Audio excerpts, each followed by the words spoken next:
नेहरू जी के साथ सदन में नोक झोंक भी हुआ करती थी। मैं नया था, पीछे बैठता था, कभी कभी तो बोलने के लिए मुझे वॉकआउट करना पड़ता था। लेकिन धीरे धीरे मैंने जगह बनाई, मैं आगे बढ़ा। और जब मैं विदेश मंत्री बन गया तो एक दिन मैंने देखा कि गलियारे में टंगा हुआ नेहरू जी का फोटो गायब है। मैंने कहा, ये चित्र कहां गया? कोई उत्तर नहीं दिया। वो चित्र वहां फिर से लगा दिया गया।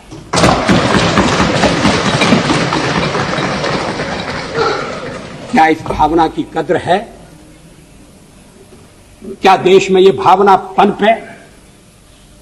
ऐसा नहीं है कि नेहरू जी से मतभेद नहीं थे, और मतभेद चर्चा में गंभीर रूप से उभर कर सामने आती थी।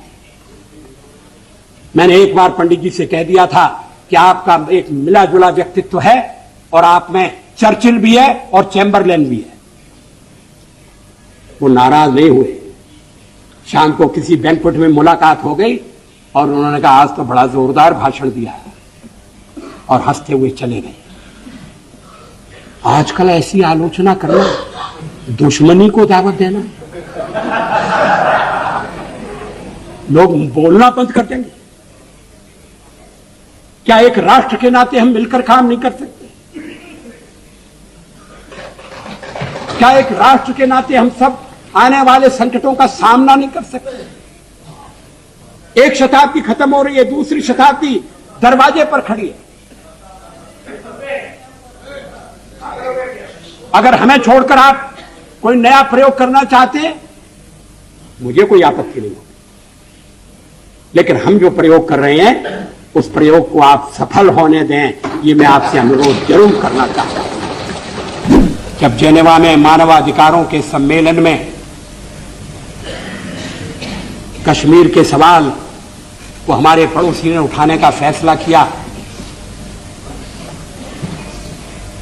तो फिर उस समय के प्रधानमंत्री श्री नरसिंह राव की नजर मेरे ऊपर गई कि मैं वहां जाकर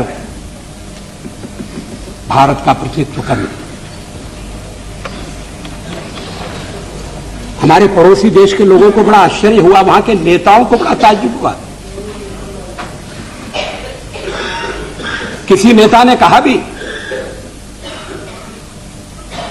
कि भारत का लोकतंत्र विचित्र लोकतंत्र है कि प्रतिपक्ष का नेता अपनी सरकार के पक्ष को रखने के लिए जेनेवा जाता है, और एक हमारा प्रतिपक्ष का नेता है जो देश के भीतर ही ऐसी कठिनाइयां पैदा करता है जिससे अंतर्राष्ट्रीय बाधाएं और उत्पन्न होती है। लोगों ने कहा कि नरसिंह राव जी सरल आदमी नहीं है, बड़े चतुर आदमी हैं। ये मत समझिए कि वो केवल देश की एकता का प्रदर्शन करने के लिए भेज रहे हैं।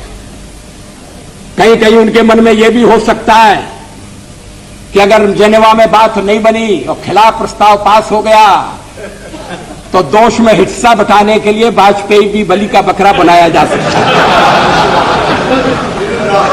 मैंने इस पर विश्वास नहीं किया।